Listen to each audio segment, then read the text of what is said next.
محبت کے لیے ہم اسے سن رہے.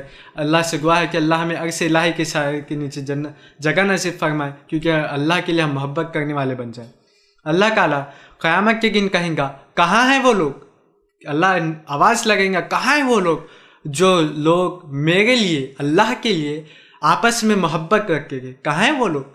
صحیح مسلم کی حدیث ہے یہ, حدیث نمبر 604 میں موجود ہے یہ. اللہ فرمائیں گا کہاں ہیں وہ لوگ جو ایک دوسرے سے محبت کر کے کہ میرے لیے آج میں انہیں عرش الہی کے نیچے جگہ نصیب کروں گا, سایہ دوں گا ان کو عرش الہی کا. کتنے خوش نصیب ہے کہ اللہ انہیں ان لوگوں کو بلا گا. اسی طرح ایک واقعہ کا ہے, رسول اللہ صلی اللہ علیہ وسلم فرماتے ہیں, صحیح مسلم کی حدیث ہے, حدیث نمبر 6049 میں موجود ہے. اللہ کے رسول صلی اللہ علیہ وسلم نے فرمایا, ایک شخص کا واقعہ بیان کیا کہ انسان کا جو ایک گاؤں میں اپنے بھائی سے ملنے کے لیے پہنچا, اللہ نے اس کے آزمائش کے لیے فرشتوں کو اس گاؤں میں پہنچنے سے پہلے تعینات کر دیا. اب جب وہ وہاں پر پہنچا تو اس فرشتے نے پوچھا کو کہاں جا رہا ہے. اس نے کہا میں فلاں بھائی سے ملنے جا رہا ہوں. فرشتے نے کہا کیا اس کا کچھ پر کوئی احسان ہے. عمومی طور پہ ہوتا یہ ہے کہ کسی نے ہم پر احسان کیا, کسی کے بوجھ کا لے ہم کبھی ہو جب ہی اس سے ملیں گے, اللہ کے لیے نہیں مل کے. اس نے کہا کیا کچھ پہ اس کا کوئی احسان ہے. اس انسان نے کہا نہیں, میں کو بس اللہ کے لیے اس سے ملنے جا رہا ہوں, اس کے خیر خیریت لینے جا رہا ہوں. فرشتے نے کہا جان لے کو اللہ کے لیے اس سے محبت کرتا ہے, اسی لیے اللہ بھی کچھ سے محبت کرتا ہے. کیا مقام مل گیا. اللہ جس سے محبت کرے کیا اس سے پوری دنیا رک سکے, نہیں. اس کے لیے کو ہر کام آسان ہے. کتنی بڑی فضیلت ہے جب اللہ کسی سے محبت کر لے. اسی طرح ان لوگوں کا بھی مقام نور کے ممبروں پہ ہوں گا. عرش الہی کے بازو وہ لوگ نور کے ممبر پہ بیٹھے ہوں گے. اور جامعہ کچھ صغیر کی روایت ہے, جامعہ کچھ صغیر حدیث نمبر 4321 میں موجود ہے. اللہ کے رسول صلی اللہ علیہ وسلم نے فرمایا یہ لوگوں کے مقام کو دیکھ کر, یہ لوگ جو اللہ کے لیے محبت کر کے یہ لوگ جس جگہ پہ بیٹھے ہوں گے, ان کے اس مقام کو دیکھ کر انبیاء, صدیقین, شہداء و صالحین بھی رس کریں گے کہ کیا مقام ملا ہے انہیں, کیا جگہ پہ بیٹھے ہیں یہ لوگ. کون لوگ رس کریں گے. انبیاء جو اللہ کے محبوب, سب سے افضل محبوب بن گئے ہیں, جو نبی بنا کر بھیجے گئے. شہداء جو اللہ کے لیے شہید ہوئے. صالحین اور صدیقین جو سچی بات کر کے ہے اور صالح لوگ ہیں, وہ لوگ ان کے مقام سے رس کریں گے. کس کا مقام ہے یہ, غور کرنے والی بات ہے. جو لوگ اللہ کے لیے محبت کر کے ہے یہ انہی لوگوں کا مقام ہے. اسی طرح پانچویں قسم, لوگ ایک کسی وہ نوجوان جسے کوئی خوبصورت لڑکی یا خوبصورت عورت اپنے طرف مائل کرنا چاہے اور وہ کہے انا خاف اللہ, میں اللہ سے ڈرتا ہوں, اللہ کا خوف ہے مجھے, وہ بھی نوجوان عرش الہی کے نیچے ہوں گا. وہ بھی نوجوانوں سے کیوں مراد ہے, کیونکہ اس فتنے میں زیادہ کر نوجوان ہی ملوث ہو کے ہیں. کسی کو دیکھ لیا, اسے پسند کر لیا, اور بعد میں جو ہوگا ہے ہم سب جان کے ہیں. یہ وہ لوگ ہیں. اسی کا اس کی بہترین مثال اللہ نے اپنے نبی کی سورہ یوسف میں, سورہ حضرت یوسف علیہ السلام کا پورا واقعہ بیان کیا کہ عزیز مصر کی بیوی نے اپنے طرف مائل کرنا چاہا. یوسف علیہ السلام نے کیا کہا, اللہ میری حفاظت فرما, میں پسند کروں گا جیل میں جانا, مگر یہ گناہ سے اللہ کو مجھے بچا لے, کوئی میری حفاظت کرنے والا. اللہ نے کیا کہا, یہ لوگ ہیں جو صالحین ہیں, نیک لوگ ہیں. یہ انہی کی صفت ہے جو کسی گناہ کی طرف بلانے پر بھی کہے مجھے خوف ہے اللہ کا. یہ تقوی والے لوگ ہیں, ان کے دل میں اللہ کا خوف ہے. اللہ کے خوف رکھنے والوں کو بھی اللہ پسند فرما کا ہے. اسی طرح آج کے نوجوانوں جو اس فتنے میں ملوث ہے, اللہ توفیق دے کہ ہم اس فتنے سے بچے گئے, ہم زناکاری اور فحش کی طرف نہ بڑھے. یہی وہ لوگ ہوں گے جو عرش الہی کے سائے میں ہوں گے انشاءاللہ تعالی.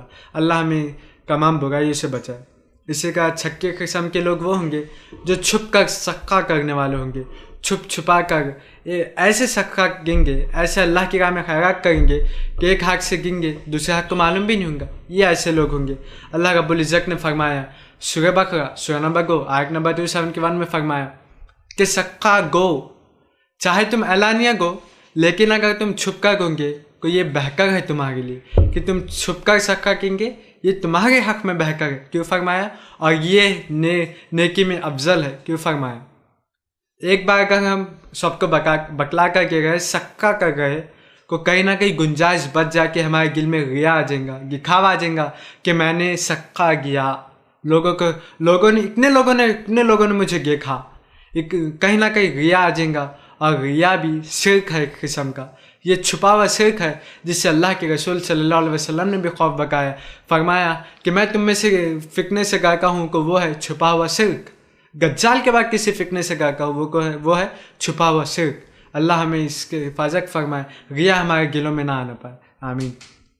یہ وہ لوگ ہوں گے جو چھپ کر صدقہ دے کے ہوں گے، ان کے دلوں میں ریا نہیں آئے گا. اسی طرح صحیح ترمذی کی حدیث ہے، حدیث نمبر 2331 کہ میں اللہ کے رسول صلی اللہ علیہ وسلم نے فرمایا کہ مثال کی وہاں پر کہ جو قرآن بآواز بلند پڑھتا ہے اور جو صدقہ کھلم کھلا دیتا ہے، اس سے زیادہ افضل کو یہ ہے کہ وہ قرآن ہلو پڑھے. اور دوسرا فرمایا کہ صدقہ چھپ کر گے. کیوں فرمایا یہ؟ کہ اگر انسان قرآن بآواز بلند پڑھتا ہے تو اسے کہیں نہ کہیں دل میں لوگ سنیں گے کو کہیں گے ماشاء اللہ کیا خیرات ہے، وہ اپنے آپ کو خالی سمجھنے لگیں گا، اپنے آپ میں گھمنڈ کا تکبر آ جائیں گا کہ واہ میری تعریف ہو رہی ہے، ریا آ جائیں گا اس کے دل میں. تو ریا کی جگہ کاگی کہ بہتر یہ ہے کہ تم چھپ کر کام کرو. یہ بہتر ہے تمہارے حق میں کہ تم اللہ کے محبوب بن سکتے ہو. اس سے چھپ کر صدقہ دو تاکہ اللہ تمہاری نیکی میں اضافہ کرے. یہی بات اللہ نے سورہ بقرہ سورہ نمبر آیت نمبر 271 میں بھی فرمائی کہ چھپ کر صدقہ دو، اللہ تمہاری نیکیوں کو بڑھا دیں گا. کتنی افضل بات ہے. چھپ کر صدقہ دینا بہت مشکل ہے. ہر جگہ ہم جہاں پہ بھی صدقہ دینے جا کے کوئی نہ کوئی ہوگا، اس میں ہم کو بچ کر صدقہ دینا ہے. ریا سے ہمیں اللہ بچا لے گا انشاءاللہ تعالیٰ. جب ہم چھپ کر اللہ کی عبادت کی کریں گے، اللہ کے لیے صدقہ دیں گے، قرآن پڑھیں گے چھپ کر، یہ افضل ہے بنسبت اس چیز کے کہ ہم زور سے اور دکھلا کر لوگوں کو کریں. اس سے کہا ساتویں اور آخری قسم کے لوگ وہ ہوں گے جو اللہ کو اکیلے میں یاد کریں. بہت مشکل کام ہے اللہ کو اکیلے میں یاد کرنا، بڑا مشکل ہے. اللہ کو اکیلے میں یاد کرنا اتنا مشکل ہے. اسی طرح وہ لوگ اکیلے میں اللہ کو یاد کر کے اوپر سے فرمائے کہ آنسو بہائیں گے. کون لوگ ہوں گے؟ اللہ جنہیں عرش الہی میں جگہ نصیب فرمائے گا. یہ وہ لوگ ہوں گے جو اللہ کو چھپ کر اکیلے میں یاد کریں گے. کسی سے ان کا کوئی تعلق نہیں ہوگا. وہ اکیلے میں اللہ کے سامنے گرائیں گے، اللہ کی بات پہ غور و فکر کریں گے. اسی طرح اس میں علم بھی مراد ہے کہ علم جو حاصل کرتا ہے انسان، یہ بھی ایک قسم کی عبادت ہے. کیونکہ جب انسان علم حاصل کریں گا اللہ کا اور اس کے دین کا، تو وہ عبادتوں میں اور بھی زیادہ آگے بڑھ کے جائیں گا اور آگے اپنی عبادتوں میں اضافہ کریں گا. یہ وہ ہوں گا جو چھپ کر عبادت کریں گا. اب اسے معلوم ہو گیا کہ اس کا انجام کیا ہوگا. قیامت کے کنارے سے الہی میں جگہ نصیب ہوں گی. کس بنیاد پر؟ اس نے علم حاصل کیا اور چھپ کر اللہ کے سامنے رویا، اللہ کے سامنے اپنی بات پیش کی. یہ وہ لوگ ہوں گے جو عرش الہی کی جگہ نیچے ہوں گے. کون سے 7 قسم کے لوگ ہوں گے؟ پہلا عادل حکمران. دوسرا فرمایا وہ نوجوان جو اپنے رب کی عبادت کرتا ہوا بڑا ہوا ہو. تیسرا فرمایا وہ نوجوان جس کا دل مسجد سے جڑا ہو، جس کا تعلق مسجد سے ہو. چوتھا فرمایا وہ شخص جو اللہ کے لیے ایک دوسرے سے محبت کر کے ہے. پانچواں فرمایا وہ نوجوان جو زنا کے لیے بلایا جائے لیکن کہے کہ میں اللہ سے کرتا ہوں، اللہ کے لیے وہ گناہ کو چھوڑ کے. چھٹا فرمایا وہ شخص جو چھپ کر صدقہ دے، سب سے مشکل کام چھپ کر صدقہ دینا. اور ساتواں فرمایا اکیلے میں تنہائی میں اللہ کو یاد کرے اور اللہ کی یاد میں اپنے آنسو بہائے. اللہ سے دعا ہے کہ اللہ ہم ان تمام صفاتوں میں سے کم ایک صفت کو بھی دے گے جس کے بنیاد پر ہم عرش الہی کے نیچے اللہ کے سائے میں ہم لوگ موجود ہو. میں اپنی بات یہیں پر ختم کروں گا. اللہ سے دعا ہے کہ اللہ ہمیں جب بھی موت کے کلمہ پہ موت دے اور اللہ کی ان محبوب بندوں میں ہمیں شمار کرے. یہ لوگ وہ ہوں گے جو نیک لوگ ہوں گے، جو نبیوں اور صدیقین اور شہداء صالحین کے ساتھ ہوں گے، جو رسولوں کے ساتھ ہوں گے. اللہ سے دعا ہے کہ اللہ ہمیں کہنے سننے سے زیادہ عمل کی توفیق عطا فرمائے. وآخر دعوانا الحمد للہ رب العالمین. سبحان ربک رب العزۃ عما یصفون وسلام علی المرسلین والحمد للہ رب العالمین.